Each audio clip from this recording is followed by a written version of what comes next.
Ladies and gentlemen, welcome to the Vandy Sports Podcast. Here's your host, Chris Lee. Commodore fans, on your feet. It's time to anchor down.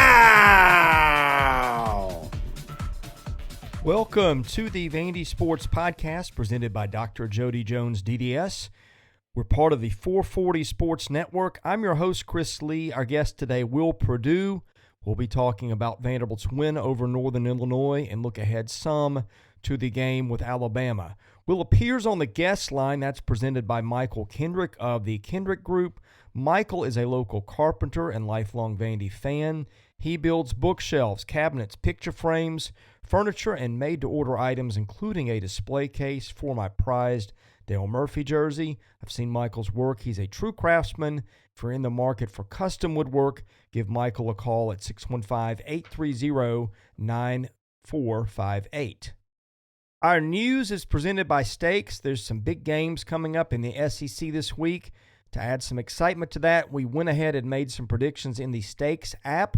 That's STAKES. We want to hear from you guys if you agree or disagree with our predictions. So go to playwithstakes.com/14. Sign up for Stakes. Place your prediction. So if you're with us or against us, let us know. Use the invite code Southeastern14. When you sign up, you'll get a double welcome bonus. Stakes is a fun app, and it's entirely free. Now on to our interview with Will Perdue. Will Perdue joins us as he does most weeks. Of course, you know Will as one of the all-time greats of Vanderbilt basketball. He, of course, acutely keeps his fingers on the pulse of Vanderbilt sports. Will, thanks for joining us today.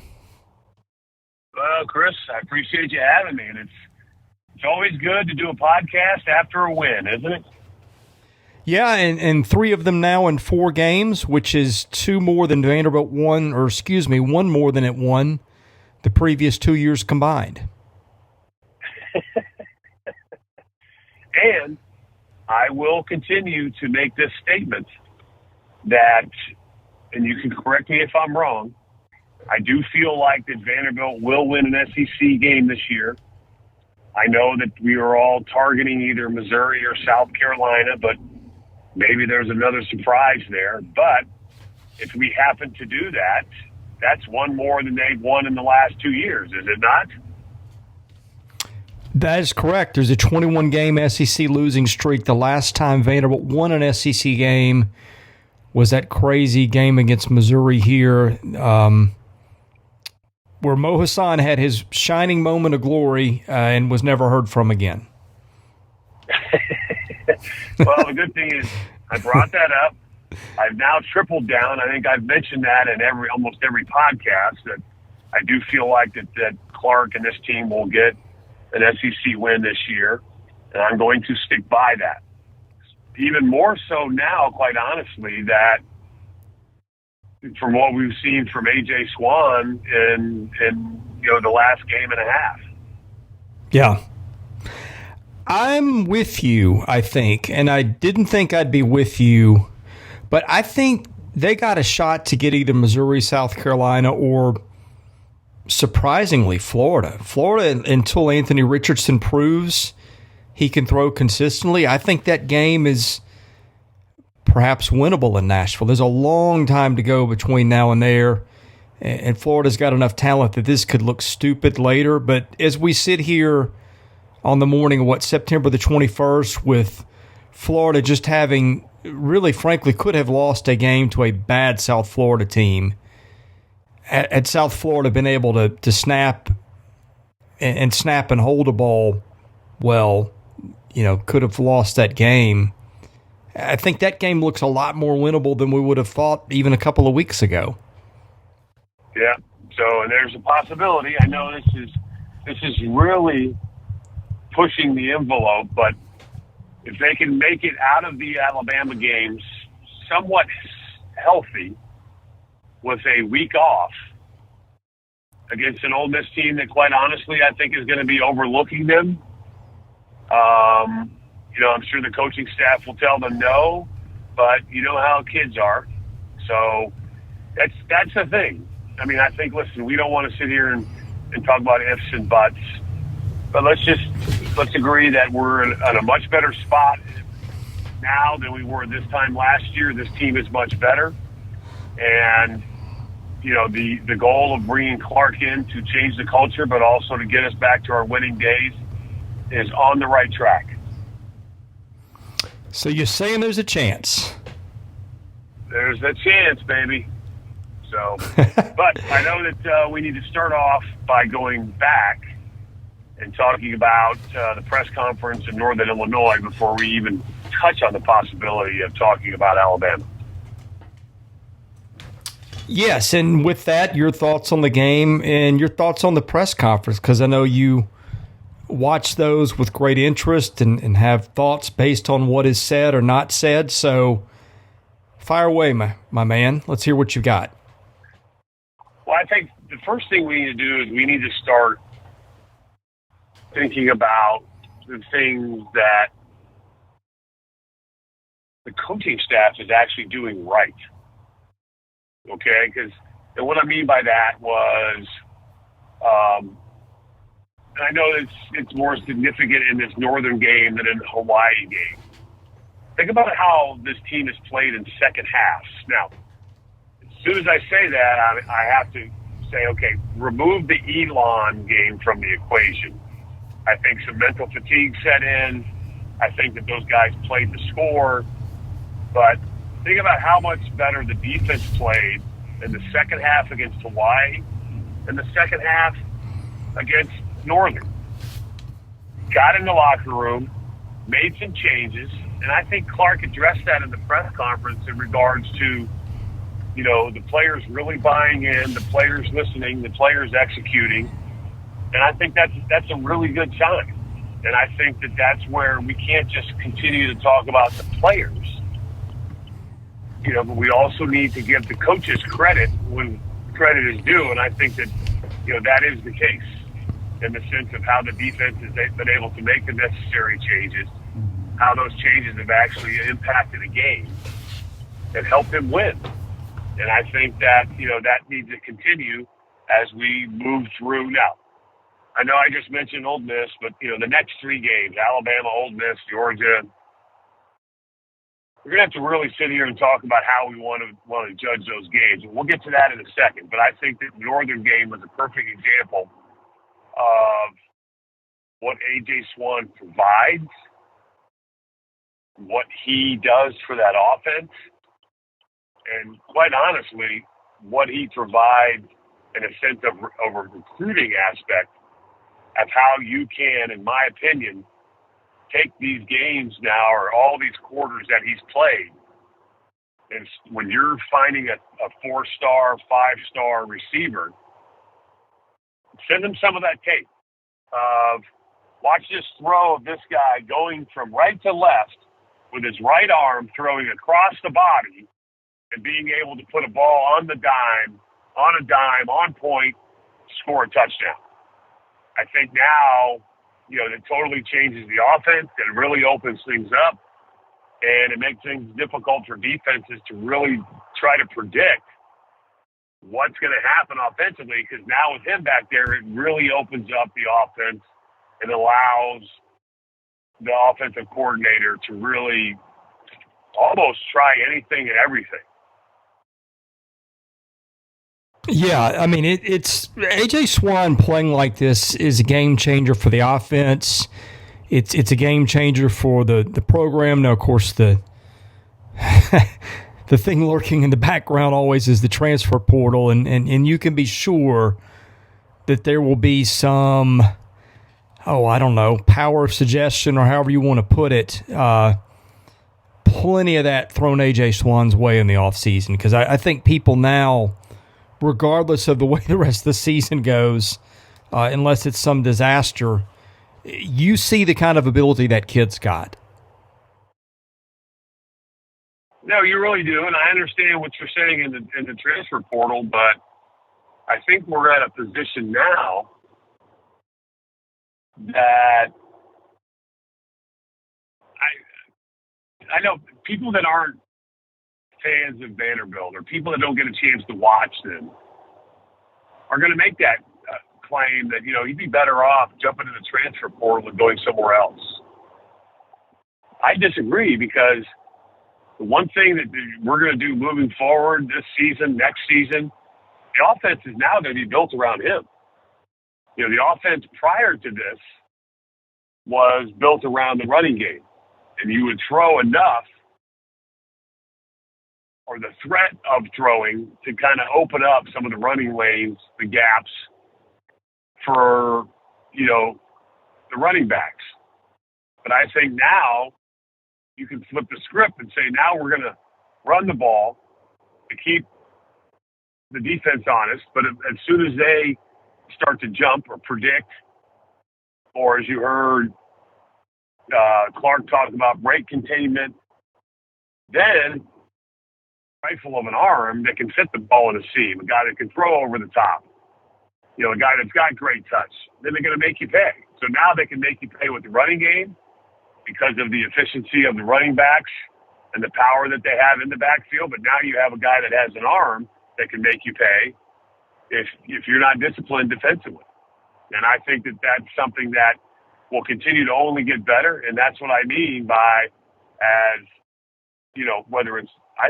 whether you hit the transfer portal regarding tight ends, receivers, that now, hey, maybe I should consider going to Vanderbilt because of this quarterback that can get me the ball. If I've got blinding speed and can get down the field, he's proven that he's got the arm to get it to me. Because I still think if you're smart from a college perspective, because Vanderbilt is such a because football is such a violent sport, and because you can, and the same thing for basketball, but more so because of the violent nature of football itself, God forbid you get hurt and you can't fulfill that dream of playing in the NFL. Is there a better place to be than at Vanderbilt with that education and that network, as far as being able to just almost guarantee what you can accomplish after your career is over if you're not good enough to make it in the NFL, or God forbid you get an injury, that you're going to be well served with the Vanderbilt education? A lot of schools can't make that claim. And I think that that's where, if you have the right people around you, you're still going to make intelligent decisions that is in your best interest for both Plan A and Plan B.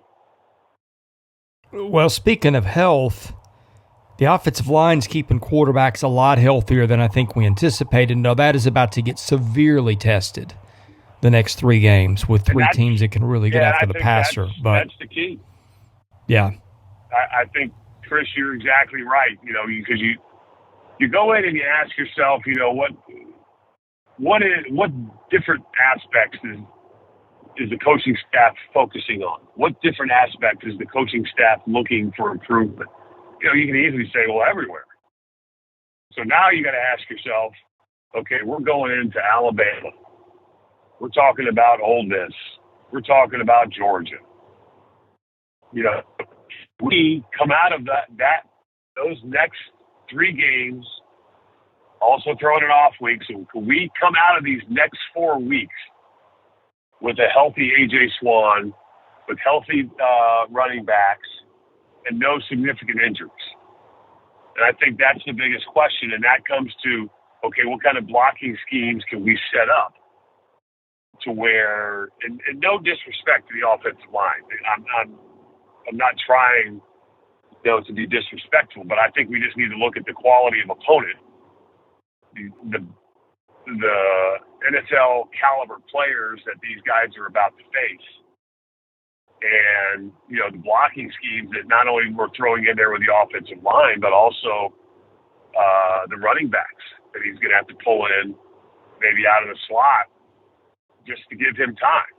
It's interesting. I was talking to a friend of mine, and he said a thing to watch for is there should be probably no seven-step drops against Alabama. He's not going to have the time. 3 steps and out. And that out means you got to throw it out of bounds, throw it out of bounds. can't afford to take a sack, period. Can't get greedy. Just take your lumps. Occasionally you're going to get hit. But, we've got to look at the big picture. And that's where, and I learned this from Greg Popovich when I played on the San Antonio Spurs team. They went 20-62. So think about this. 82 games, 62 is a lot of losses. But Pop kept hammering home. There are good things that can come out of a loss. You can actually still play well and lose, especially considering 2 of the next 3 are the best 2 teams in college football. I don't think there's any argument about that. So we're going to have to look at these things as little victories. And that's where, as a fan, it's not going to be, listen, I hope that it's not, but I don't think it's going to be pretty.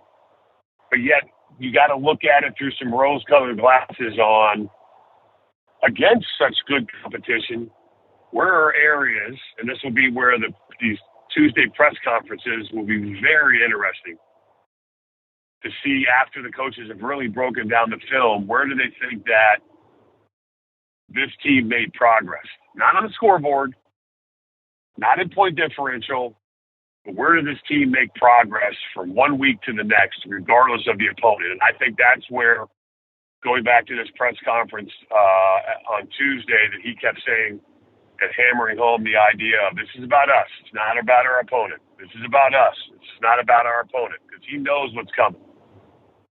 So how do they find those little victories that keep players engaged, keep the fans excited, and still keep that hope and dream of and the possibility of winning an SEC game alive? It's funny. This is now the flip side portion of how he has answered the question about performance. He's talked constantly about being the best they can be.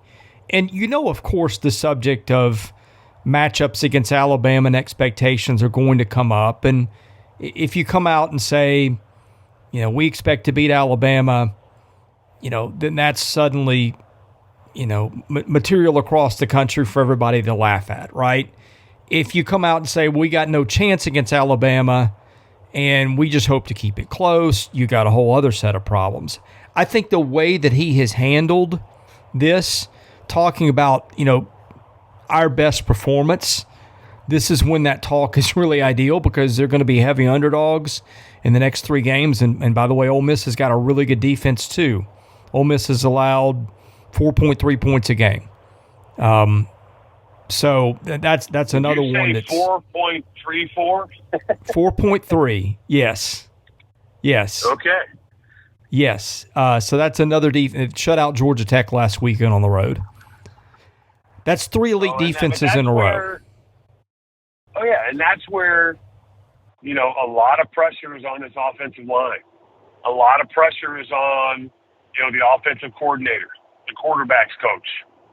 This is where, if you see, regardless of the score, if you see players pointing at one another, arguing, if you see coaches grabbing players coming off the field and having what looks like pretty passionate conversations, that means they're making mistakes that they shouldn't make, regardless of the opponent. And that's a problem. That, to me, would be a step backwards. As you just pointed out, this Alabama game, they're 40.5-point underdogs at the moment. That's a lot of points. And you're just like, wow, 40.5. And that's just where I think it started off at 39.5. It's now up to 40.5, and who knows what it's going to be by game time on Saturday. But I think that's where we've got to really stay focused as fans, as analysts, as critics, whatever you want to call it. And just kind of, as I said, watch it. I can't repeat this enough. Watch it with rose-colored glasses and figure out, are there areas where even though hypothetically say they lose by 60. Even though they lose by 40, 50, 60, are there actually areas where we saw improvement from the Wake game, from the Northern game? But because of the quality of opponent, you can't see it unless somebody points it out to you. So that's why I think that the press conference after Alabama, after Ole Miss, after Georgia will be very enlightening, very awakening, and very informative. Because I think the one thing that Clark has done a nice job of, I don't want to say he's been transparent because I don't think any coach is really that transparent. But I think he's been pretty upfront, pretty honest with his answers, and done a nice job when he's had to of being politically correct and not necessarily answering the question, but giving you just enough information to where you feel like he's not trying to dodge the answer. Okay, with that, I asked him yesterday about the hierarchy at quarterback. Ken Seals is in an interesting spot because he's not played a game yet. He's got a red shirt available to him. I'm sure Ken wants to start at quarterback. I don't think he's going to be able to do that here. He's not hit the portal. He's still with the team. He still seems to me like he's a really good teammate. I don't think that Mike Wright's departure from the starting lineup was entirely performance-based. It might have been. I don't think he reacted very well to being demoted. I don't think he reacted very well on the sidelines to being demoted in the middle of that Wake game. So with that, you heard his answer when I asked him about the quarterback room. What did you make of that? And I'm glad really, that was the answer I was referring to as far as being politically correct and giving you just enough information, but not really answering the question, but kind of letting you peek in the door. You had asked him about, you didn't use the word depth chart, but you basically asked him in regards to who's who behind, keyword being behind A.J. Swann. And he never really answered the question. He just talked about the strengths and weaknesses of Mike Wright and Ken Seals. And he technically gave you a truthful answer when he says, well, depending on the opponent, depending on the situation, depending on the defense, depending on how we're being played, I could go either way because of the skill set that each one has. And I think that's a true answer. If Seals is not interested in a red shirt, I see a situation where all three quarterbacks play against Alabama for different reasons, right? One, obviously, being the score. One, if the game gets out of hand, protecting A.J. Swann. One being, okay, let's give Mike a chance against, because we can talk about Hawaii, we can talk about, Elon, but now Ken might break off a 80-yard run against Alabama. Can he get around the corner? This, that, and the other, right? All this stuff we can talk about. But that's where you look across the line and you got three safeties, you got DBs they're not as fast as him, but they're as good athletically where they have the angles to where he's going to have a hard time getting to that outside corner. Getting to a defender, but also being able to change direction quick enough to where he can't make the proper adjustment. So I think the coaches want to see that. But I also think the coaches, and this is asking a lot of a guy that gets demoted. I've been there, done that. We need you as our leader to not only help AJ, but look around the team. Because they're now watching you. They're now checking out your body language. They're seeing how you're reacting. Not only in practice, but in games. So now he's being tested as a person. He's being tested as a leader. He's being tested as a captain to what he does next. So they're asking a lot of him. And the question is he more concerned about himself? Is he more concerned about the team? Because if he'll put the team first, he's got to be in A.J. Swann's ear constantly about, hey, this is what I saw in the last series. This is what you missed. This is what happened. So we'll have to wait and see. There's still a lot to be determined. And you got to honestly, you're not wishing any ill will on anybody, but you've got to stay ready because of, as I said, the violent nature of football.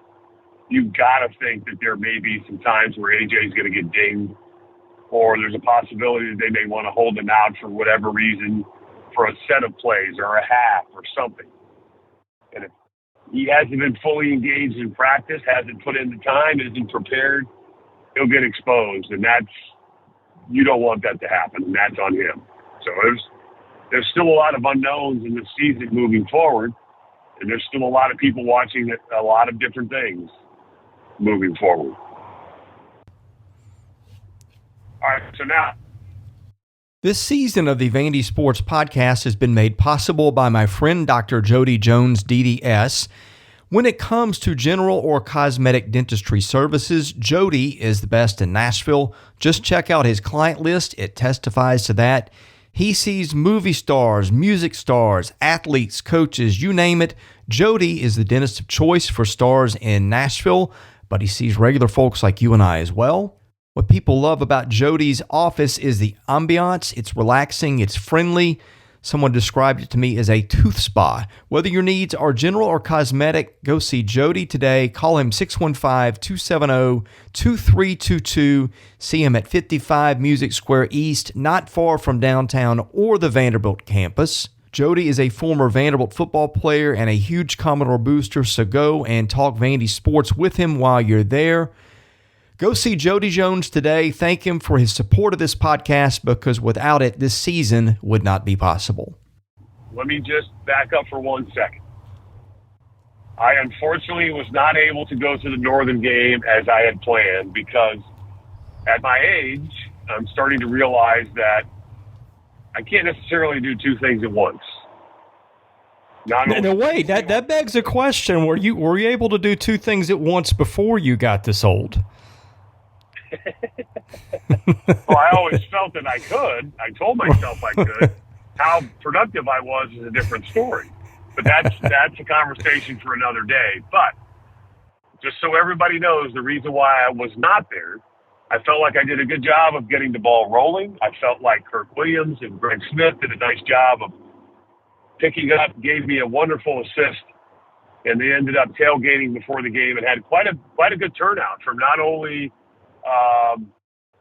former players, but also alumni, students that migrated towards the tailgate prior to the game. So things went well.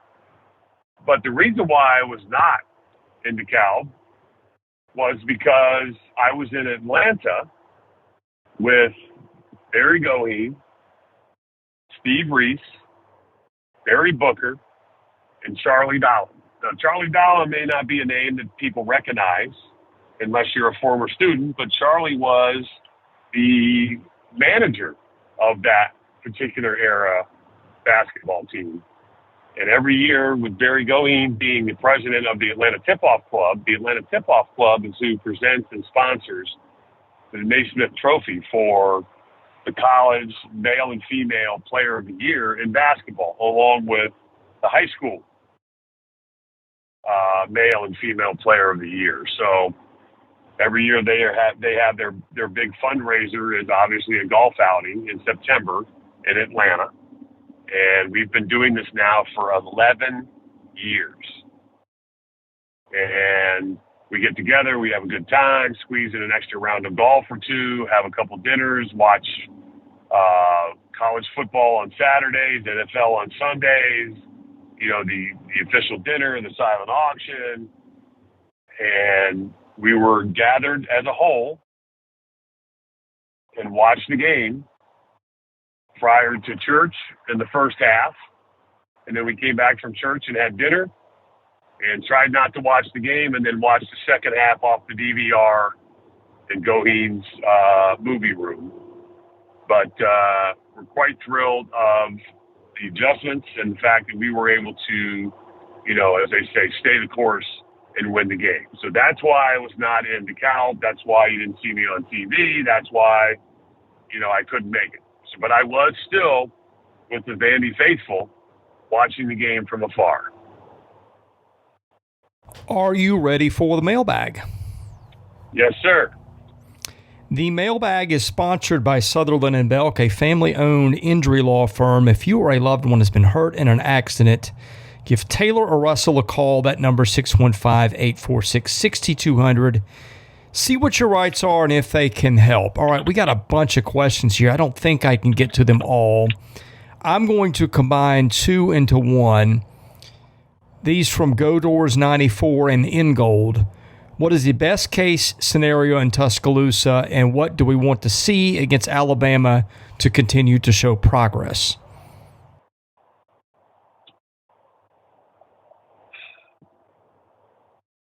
Best case scenario is that after the game is over, we beat the spread. And I know that's kind of, I don't know how to really describe that, but over the years, I've become quite amazed at how close and accurate, for lack of a better word, Vegas is at figuring these things out. And as we do this, it's 40.5. So somehow if we can stay below that, but also just like, for example, against Northern, right? The defense has kind of turned things around. They're digging their heels in the ground. There's a 4th and 3, and they call timeout, and then we jump off sides, and we give them the first down. Those are the type of things that you just can't do. That takes discipline, and we can't regardless of the score, do anything of that nature against Alabama. Like I said, it's probably going to take a keen eye, one that I don't have from a football perspective, to really identify maybe some areas where we actually played halfway decent. And I don't care whether it's special teams, with the punting game, whether it's the field goal kicker, whether it's kickoffs, I don't know. But can we as a defense make some stops? And can we as an offense occasionally move the ball? And I think that's where we have to set our expectations and our limitations. Okay, let's see. The next one, this is from Poor Vandy Fan 615. In the Northern Illinois game, what flipped the switch for the defense in the second half? Maybe they fed off the offense with Swann's great scramble and touchdown pass to Davis, halftime adjustments, etc. How does Vandy prevent that slow start in future games in the hopes they can be competitive? Well, I think that's going to require them staying healthy, continue to get better. I mean, listen, if there's any team in the SEC where the week leading up to games is more important than other teams, it's Vanderbilt. It's preparation. It's discipline. It's sacrifice. You got some guys coming off suspension that are going to help. You got some guys coming off injury on specifically the defensive end that's going to help. But it's, again, I can't say this enough, and I hate to sound like a broken record, but it's just finding those little victories against Alabama. Then making the proper adjustments and preparing yourself for Ole Miss coming in an off week. And then, trying to figure out, okay, back to the grind against getting ready for Georgia. I mean, these next 4 weeks, because we have a week off, if you're a Vandy fan, you're probably not going to be too happy. Now, if we are happy and, we've kept all 3 games inside the spread, I think that's a positive because of the fact that, we're getting better. And I think that is the thing. This team is better now than it was last year. That's a step in the right direction. I think that this team has proven that this coaching staff has proven that they can recruit. And with A.J. Swann, it's only going to get better. But it's just keeping these guys engaged, keeping them locked in, keeping them believing in one another, and, trying to find a way to erase the slate every Sunday and start clean on Monday as you get ready for your next opponent. Okay, Ann Arbor asks, you said last week that Vanderbilt had to win convincingly. It didn't, but showed a lot of fight in the comeback, so how do you weigh that? Do either of you revise your outlook on the team based on performance so far of Vanderbilt players expected back from injury/suspension and other SEC schools on the schedule? Now, we touched on that earlier. That's a little broader question, so you've got a little latitude to maybe expand on what you said earlier. Well, you're exactly right. I did say that they needed to win that game convincingly, and they did not. I felt like they got off to a terrible start defensively. I was angry, disappointed that they were down at half. I did not expect them to go 3 and out and give the ball back to Northern and allow them to score heading into halftime. But I was also, quite honestly, talked off the ledge by a couple people in a text thread that, allow this team to make the necessary adjustments at halftime.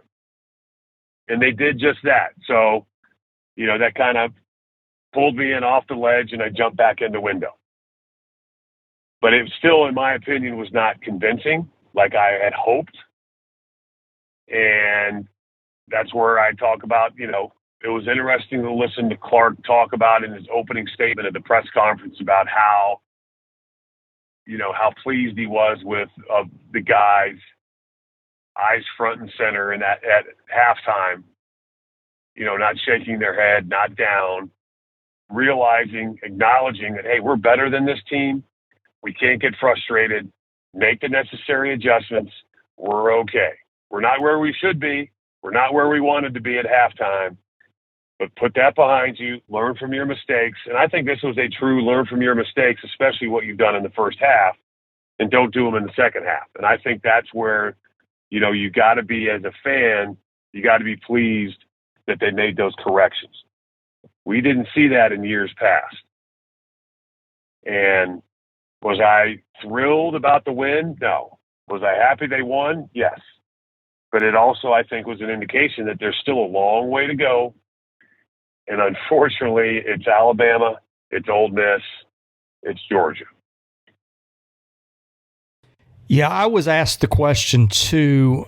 I will say I think they get an SEC team. I think the 3 most likely candidates are Missouri, South Carolina, and now Florida, if Anthony Richardson doesn't start playing better. I don't know which one they'll beat, but I would say I think they can get one against somebody. Now, that's boring. They don't just get their morale completely stolen after this upcoming gauntlet of 3 games. And I think having a bye week in there is helpful, but my goodness, you just hope you don't see their confidence flattened the way it was last time they played Alabama. Well, and that's where you really, and this is the hard part, because again, I'll go back to, Chris, where I talked about I played on a Spurs team that went 20-62. Now, we played bad enough and got lucky enough to get the number 1 pick in the draft, and 2 years later, we won a championship. But I also saw that David Robinson was hurt, and Sean Elliott was hurt, and Chuck Person was hurt.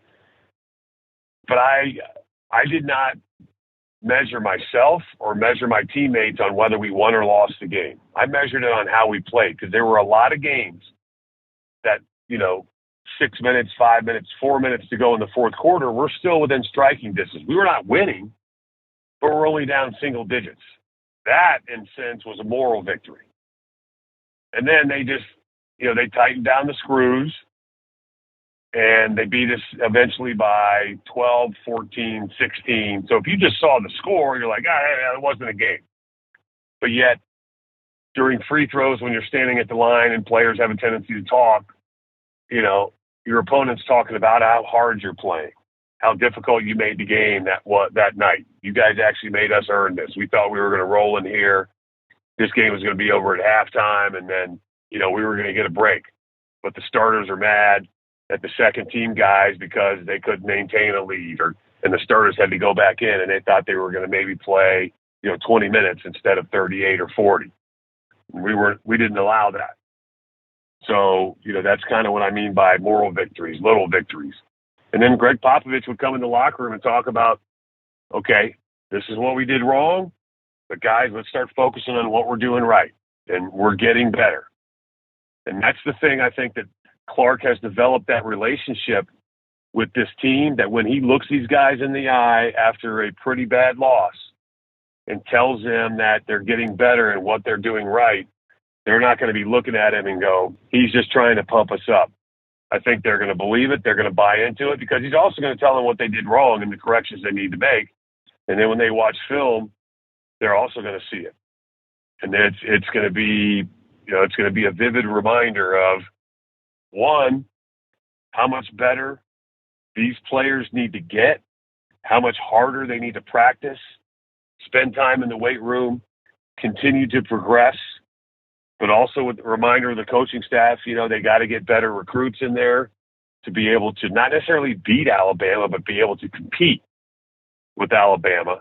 And this is across the board. This is on the players, the coaches, but this is also on Candace, and this is also on Deermeyer to provide them with the necessary resources to do all those things we just talked about. That is a great segue into the next question. Vandy Fitz says, I was reading recently about Alabama's seemingly unlimited analyst staff. Saban seems to rotate a number of former Power 5 coaches / coordinators / assistants. Most recently, Derek Dooley, Todd Grantham, and Zach Mettenberger into these off-field roles to spend all year game planning for the season's opponents. Do you think that playing Alabama so early in the season puts Vanderbilt at a big disadvantage? Besides getting beaten up by Bama's future NFL players, future opponents undoubtedly benefit from seeing Bama's plan of attack. Well, sometimes it's just, what a team's plan of attack is. They're just better. Period. And regardless of what you do, regardless of how many times you watch them play, unless something miraculous happens, you're not going to win. It doesn't mean you don't prepare. It doesn't mean you don't, try to do your best. But I don't think it has anything to do with whether they're playing Alabama, as the 5th game of the season, if it's the 10th game of the season. I like the fact that we're playing them early so we can get them out of the way and in the rearview mirror. And then just move on. Now, unfortunately, this is something we've been talking about, and I haven't looked it up. But I think, is Auburn the only other school this year that has to play both Alabama and Georgia? Let's see. Auburn does indeed play both. Georgia's West opponents are Mississippi State and Auburn. So Mississippi State would play both. So, yeah, I guess there's, 3? So there's only 3 teams in the whole country that will play the number 1 ranked and the number 2 ranked, as we're doing this podcast, team in the country. So it's not just Vanderbilt that has to face this gauntlet. It's also, as we just talked about, Mississippi State and Auburn. But that's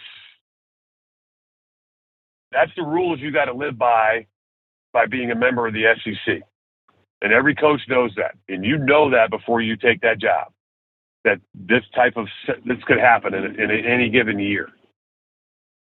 Nobody's looking forward to that. And Clark, thank God he's bald, because he's not going to get much sleep the next 3 weeks. Okay, Woody VU66 says, I know it's only one game, but sometimes you just know when a player has it, and Swann does. Do you think he's the best freshman quarterback since, and maybe including Jay Cutler? You know, I've had this conversation with a couple former players,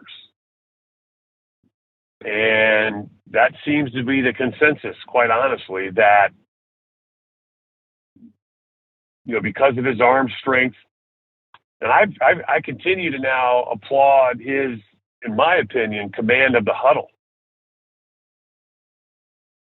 And, you know, the belief that I think that the teammates have on him in the sense of what he brings to the table.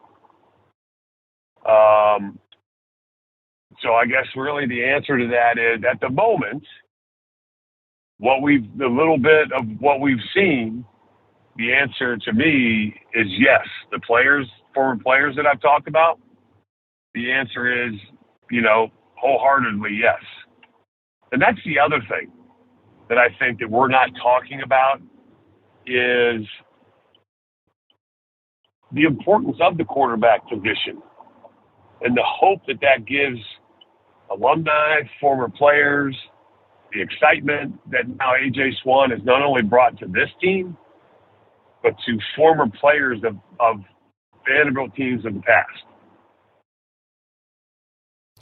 That's a great point, because I'll be honest, I try to do my best on the podcast. There's always something to talk about, but increasingly for about 3 years now, it has just seemed almost pointless to talk about Vanderbilt football. And look, they may not win another game the rest of the year, and I don't think my answer here is going to change. There are finally tangible things that you can point to and say, hey, guys, I think better things are coming. And nothing can convince a fan base of that anymore than a freshman quarterback who comes in and just blows people away right away. And I think that's what A.J. Swann has done. And I agree with you. Now, I may not say that he's blown people away. I'm going to use the terminology that he's raised some eyebrows. He's injected some enthusiasm and some excitement into the program.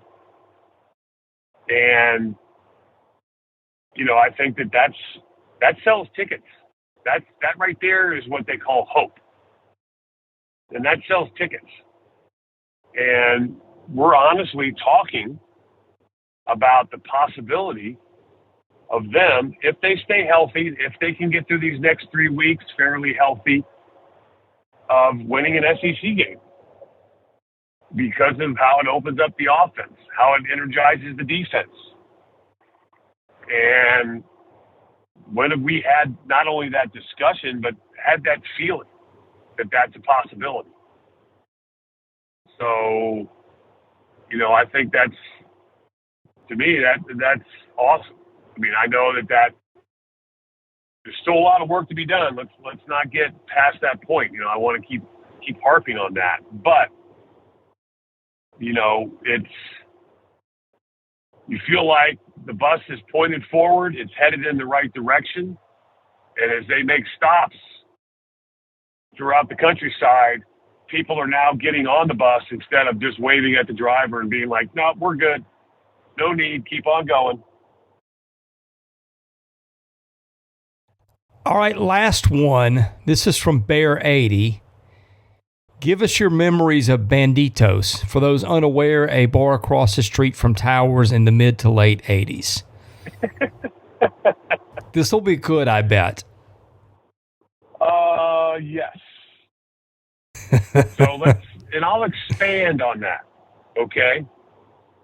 So just to be very specific and transparent, I walked on campus in August of 1983. Okay, Banditos did not exist at that time, but I'm just going to extend the story out. There was a place across the street that no longer exists that before I understood what White Castle was, this was my White Castle, called Crystal. Do you remember that? Oh, absolutely. No, Crystal still exists, but just not there, right? I don't even know. Does it still exist? I was curious. I think it does. If White Castle put Crystals out of business. Anyway, carry on. As a college kid on a college budget. Now, think about this. My freshman year, my parents, I think my freshman year, my budget was $75. Because my parents said, listen, you're on an athletic scholarship. All three of your meals are included. But yet, we still think you need some spending money. So we're going to give you $75. Is that per month or per week? Per month. Per month, okay. Week. That would seem like a lot, but anyway. Well, it seems like a lot until you divide it by 4. Right. And then you realize that it's not. So there was no cost of living check or any of that stuff. I mean, the only thing you did as a student athlete was beg the coaches to let you be a part of recruiting weekend when kids came in because you got free meals, right? Interesting. Because if a recruit was coming in and they assigned you that to recruit, that means you got to eat for free Friday, Saturday, and part of Sunday before the recruit left because you were constantly entertaining that recruit. So then you got to eat more than just what was offered at the cafeteria.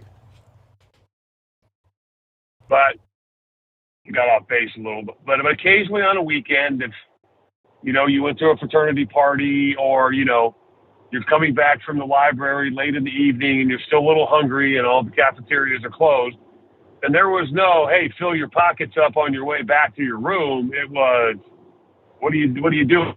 What's that in your hand? No, put that back. So we weren't allowed to take food back to the room, or we weren't supposed to. We made every attempt to try to conceal it in our backpacks or whatever, but occasionally they had people waiting at the door to wand you that somehow identified you had food in your bag. But you may go across the street to Crystal's and grab you a few sliders and then make sure you have enough reading material for the next day. But what they're referring to was a place called Banditos. And I think the Banditos is now Chili's, maybe? I don't even know. But Banditos was basically a place where you could go and get cheap beer. Just as simple as that. I mean, I can't really put it any other way.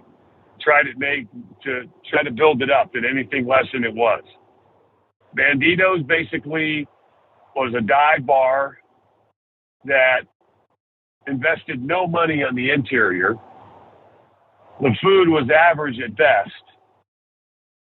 But the one thing they did, and I don't even know if this exists anymore, but you could buy beers by the pitcher, and you could buy a lot of them. So, and that was usually the place where out of the season, because I did not drink during the season, during the early parts of football season before practice started, and then the later part of the school year when basketball was over, you could imbibe in beverages, and that was a good place to start because it wouldn't empty your wallet. And occasionally they may give athletes a free beer here or there, or a free pitcher here or there, depending on how well your season went. Not that this ever happened to you, of course. Oh, absolutely not. As far as you know. I mean, you were SEC Player of the Year, but I doubt they noticed things like that, right? Right. Now, there may have been a few repeats of Thornton Mellon. Do you know who that is? I do not. That character?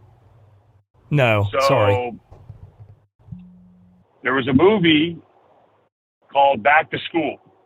Do you remember that? Yeah, I don't think I ever actually saw it, though. Yeah. Or it's been a while. Sent his son to school, and his name in the movie was Thornton Mellon.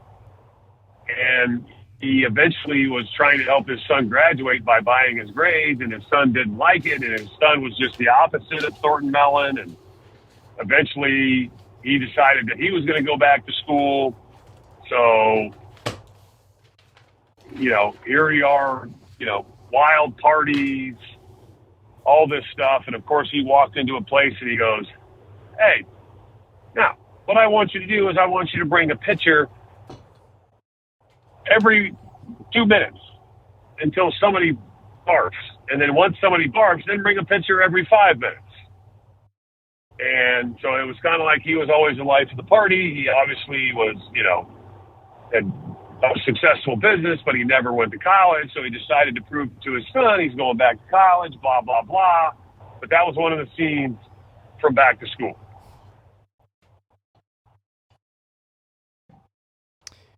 Will, it's been fun today as always. Thanks for joining us. Looking forward to catching up with you. I don't know if we'll do one next week, but at least, if not that, the week before the Ole Miss game. Either way, be safe in your travels. Thanks for joining us, and we'll catch up with you soon. So Chris, I enjoyed. I appreciate the question about Banditos. So as they've started to learn, if they can come up with some creative questions, I will definitely do my best to try to answer them and kind of let them peek under the hood about what life was like in the 80s and 90s at, basically for me, 80s. But I do also know that I used to go back quite a bit when I was younger and enjoy the campus life. And then I eventually got to the point where I can't do that anymore. It's kind of creepy. So now I just try to act like an adult. And in the meantime, I'll look up where Crystal still exists. I don't think there's any down here in Franklin. It's been a minute since I've been there. So, and your intestines appreciate that. Yes, they do. They sure do. So, Will, thanks a bunch. We'll catch you soon. All right, thanks, Chris. Thank you for listening to today's episode. We thank our presenting sponsor, Jody Jones DDS. We thank our other sponsors, Sutherland and Belk and MyPerfectFranchise.net. If you're interested in sponsoring this podcast, and that's how we make this work, please email me at chrisley70@gmail.com. We also ask that you subscribe to our website, vandysports.com. That is $99 a year. You get things there that you don't get here. And of course, please rate, review, and subscribe where you see our podcast. That helps us get noticed. Be sure to follow us on Twitter at vandysports.com. Follow me at chrisley70. And finally, subscribe to our Vandy Sports YouTube channel as well. Thank you for listening to the Vandy Sports Podcast, which is part of the 440 Network. I'm your host, Chris Lee. We'll catch you with another episode coming very soon.